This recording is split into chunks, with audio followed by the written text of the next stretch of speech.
Hello everybody. Today I want to show you guys my studio.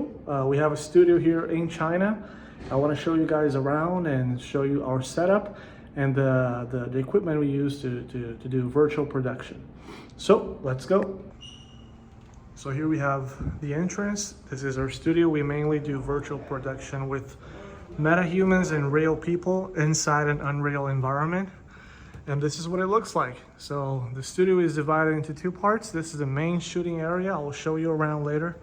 And here is the resting slash workshop area that we use to plan and plan shootings. Here we have the equipment area. Here we have our both PCs that we use for virtual production. And in the background, you can see that's the main shooting area, the green screen. So let's go and take a look. Here we have another resting area. We have two TVs here. Usually I stay up late and I have to work late, so I can lay down on the couch, play some PlayStation 4. You got a fridge here with a bunch of stuff. What's in a fridge? It's mainly junk, pure junk. This is the outside. We're located in China, Xi'an City, and this is the surrounding area. Today is a Wednesday. All right, for a computer, let's go to the camera first. We haven't taken down the Christmas tree from last year yet. The camera that we are using is Ursa Mini Pro 12K. We don't need that resolution, but you never know. The camera is hooked up to the computer via cables, obviously. We got an Atomus Ninja and another preview monitor.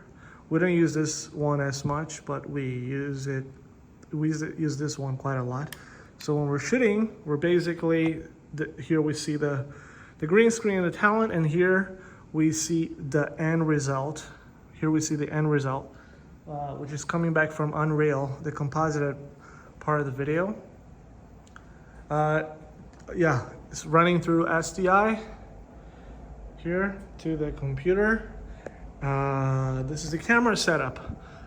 For tracking, we have tracking, although we don't use, we have anti-latency tracking. We don't use tracking as much because this is a heavy camera, so we're looking into investing in one of those robot arms that can pan the camera and tilt it. But we haven't gotten to buy it yet because it's pretty pricey. So for now, we don't use tracking. When we do use tracking, we only use the pan camera rotation, so we don't have to move. And yes, and it's coming through cable into the computer.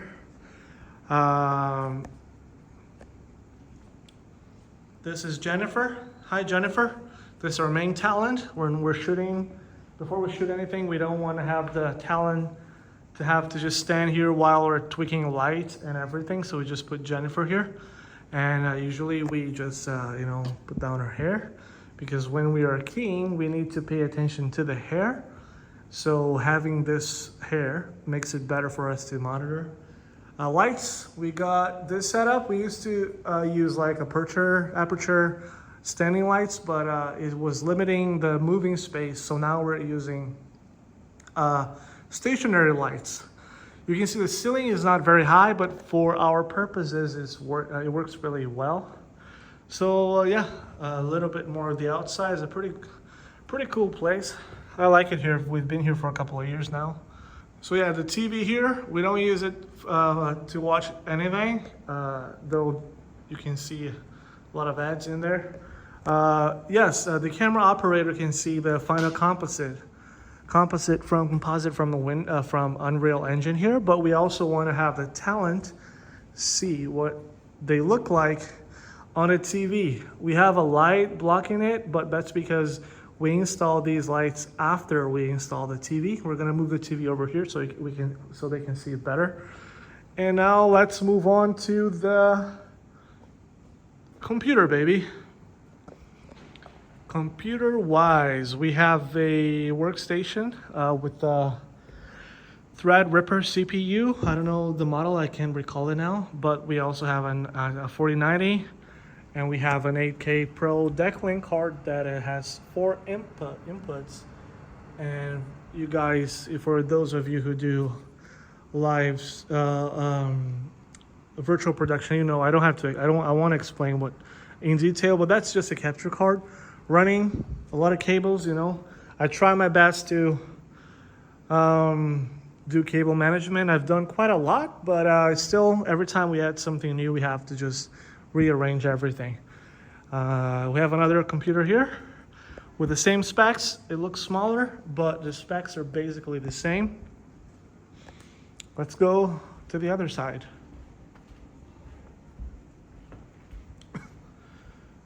Yes, we got another TV here. We don't use this one as much. We just usually put our logo on there. Okay, so we got dual monitor setup. Keying, very important. We use Aximmetry for keying. However, yes, Aximmetry does a fantastic keying job, but it cannot be compared to the Ultimat 4K, because the Ultimat has so many menus and you can tweak so many things. You can tweak so much inside that, yes, obviously the Aximmetry built-in keyer does a job pretty well. But for me, after using the the Ultimat, I won't switch back because the Ultimat just has so many options.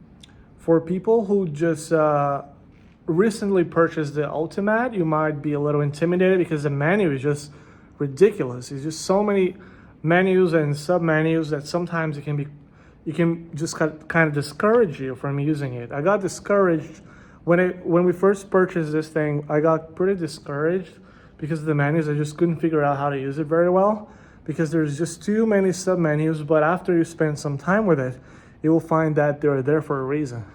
Yeah, so we have the Ultimat 4K.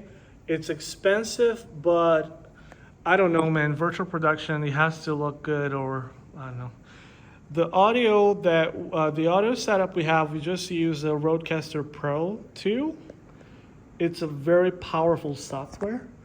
Obviously, there are better ones, but for our purposes, it works pretty fine. It's ridiculously, effective in what it does.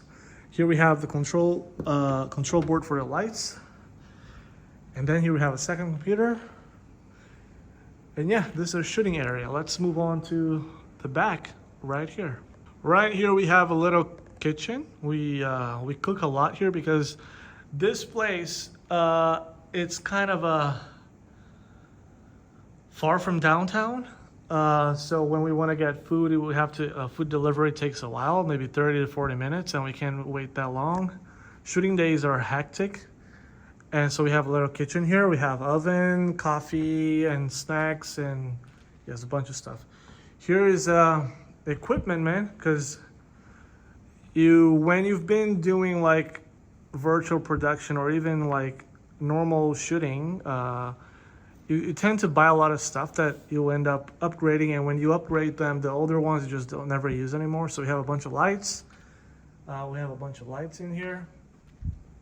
Tripods and cables. I tend to label everything because I don't like having to look for things when on production day, because it has to be fast. We usually shoot from morning to evening, and if we're missing a cable and we can't find it, I get pretty frustrated and irritated. So I just label everything so I know exactly where everything is.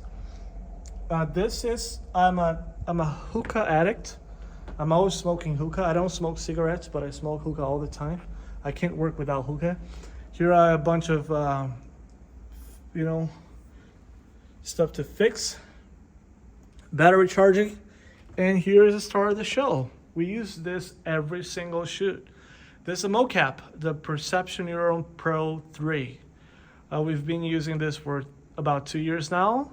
It sucks, but it gets the job done because we mainly do live. We don't do post-production pre-recorded stuff. We mainly do live stuff. So the Perception Neuron works great when you're shooting things that you will do post-production on later. But if you want to do live stuff, it just doesn't work that well. So yes, here we have our clothes changing station. Look, slash cleaning area. Every time you do mocap, you have to change clothes. So we just go in there. And yes, this is a studio. Let me see if I forgot to cover some. This is the Aximmetry, the floor plan. The Aximmetry, I don't know, man, because I got pretty frustrated when I first bought it. Not really good. It gets the job done, but the setup is just ridiculous. You need to spend a lot of time doing the setup. But since we are waiting to invest in a robotic arm, we just want to wait. And yes, yeah, it's pretty good, I think. We didn't start like this. When we moved in here, we only had the computer and we built this green screen. We didn't have any of these lights. We added them later. We were using a Canon to shoot virtual production. And we've been upgrading slowly, very slowly. It's been almost 3 years now. And we've been doing it very slowly. And I think the studio has gotten to a point where it's pretty effective in what it does, because we don't shoot music videos. We don't shoot commercials. We only do live stream. That's why we set up this studio, live streaming. The place where we're located here is government subsidized floor. So all companies on this floor do live streaming. So we do a bunch of government projects, and the projects are mainly human with a meta-human or virtual human together, live streaming company products and stuff like that. So, we basically do live streaming. And I think I'm happy with how the setup is right now. There's a lot of stuff I like to upgrade in the future, because virtual production is just like a money burner. You keep spending money, and every time you buy something new, you find out that you need to buy something else to make something else works. If I had a lot of money available to upgrade whatever I want, what I do is, here there's nothing you can do because the ceiling is low, but we've never had problems with the ceiling being very low. On this side, there's nothing I would change. Camera, I would definitely change the tracking system, because I don't like having this here. It takes up some space from the green screen, but that doesn't matter too much, because due to the nature of things we shoot. So if I could change, I just upgrade the tracking. But you don't need tracking. Aximmetry does a fantastic job with camera movement. You don't necessarily need tracking to shoot amazing things. It's better if you have tracking, but if you don't, it doesn't stop you from shooting amazing quality stuff, Here we have the Holland transmitter, because we transmit whatever is coming from the computer to the TV, and sometimes we use the transmitter here, but mainly we use the STI to transmit into here. And the Ultimat, a lot of people ask me about the Ultimat. Is it worth it? Is the Ultimat worth it? I would say no. Unless you have a bunch of money, then yes, you definitely want to have an Ultimat. But the problem with the Ultimat is the HD version is cheap, but the 4K version is just so expensive. So the jump from the HD to the 4K is like a huge gap in price, a huge increase in price. So for most indie studios, I don't recommend using the Ultimat, because if you use Aximmetry, the key is fantastic there. But if you can, invest in it, because the controls that it gives you is just ridiculous once you learn how to use it. Something else I like to upgrade is the mocap, because you can see in our channel the pre-recorded videos that we shot maybe a year or 2 years ago. they're pretty good because you can go into Unreal and do post processing, the animations and stuff. So it works pretty well. But if you're doing live, I think it just doesn't work well. So you can see our live, the recording of our live shows in our channel. The MetaHuman just looks okay, but the government is satisfied and with that, so we just do it like this. So now recording, because every time we shoot a live stream, we'll record it afterwards. We don't have a hyperdeck yet because we've found that, we want to get a hyperdeck, but for now we don't have the budget. Because the thing with Blackmagic is not like a slight price increase from the HD version to 4K. It's usually like a lot of money, almost double every time you're just going from HD to 4K. So we usually record everything in Engine-Aximmetry. We thought we would have a lot of problems with the stress on the computer, but if you optimize the scene, if you're able to run Aximmetry at 24, 30 frames per second and also record at the same time, then why the heck not? So, all right, so what is my favorite part of this whole studio? I think our studio looks good. I mean, the decoration, because when we moved in here, it was completely empty, and I wanted to be in charge of the decoration. And we've had a few studio come visit us, and they really were impressed with the decoration and the setup, not the equipment, not the pricey stuff, just the vision of the decoration, how this studio was supposed to look like. And I take pride in that because I did everything myself. Let me show you what I'm talking about. So my favorite part of this whole studio is not the Blackmagic 12 million K, is a carpet. I love this carpet. When I moved in here, the first thing that I saw, I mentally visualized when we moved in here, I just wanted to have this carpet. I don't know, I saw it online and I said, I want to have this. I want to make the studio look like it's a house. When I saw this main pillar here, I already could visualize what I wanted the studio to look like. So in my mind, it was like this. This side must look corporate and this side must look like someone's living room.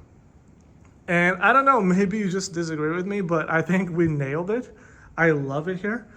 This desk is about over a meter tall, so we use it mainly for planning and stuff. We got a TV here, and this I just brought it from my home, the PlayStation 4. I love the fridge. I don't know. Even if I don't use it, I just feel like having a fridge here. It just looks like a house. Then you turn around and it's a studio. I spent a lot of time in here. I got fake plants because everything looks better with plants. What else we got here? Cables, man. It's all about cables. We got Sena. We got a DJI Ronin that we only use twice. We got surveillance. Fake plants, man. Look at this. It's all fake plants, but I love the way it looks. We got a bunch of checkerboards and Aruco markers. This is for my hookah. And here, it's a bunch of stuff. I like this because this is like a torque screwdriver. It's a torque screwdriver. We use it to change the shells in the camera, but we usually don't get to do that a lot. Microphone, cables. And this is the original. One of the originals, the Nikon. We used to shoot virtual productions with this before we moved in here. Bunch of lights, rails, cable railings, and I think it looks pretty good. Look at from here. It looks like a play shop. When you come in and you can play a bunch of stuff. We also have the Switch. And yes, this is our studio. If you guys have any questions, let me know in the comments. Here right now we're loading a super big scene that we have a project going on. This is the outside. We have the 3D version of the district here where we live. So this is a introduction of our studio. I hope you liked how it looks. If you have any questions, just let me know. Jennifer? Oh, she's not in the mood today. So yeah, and that's it. See you guys later.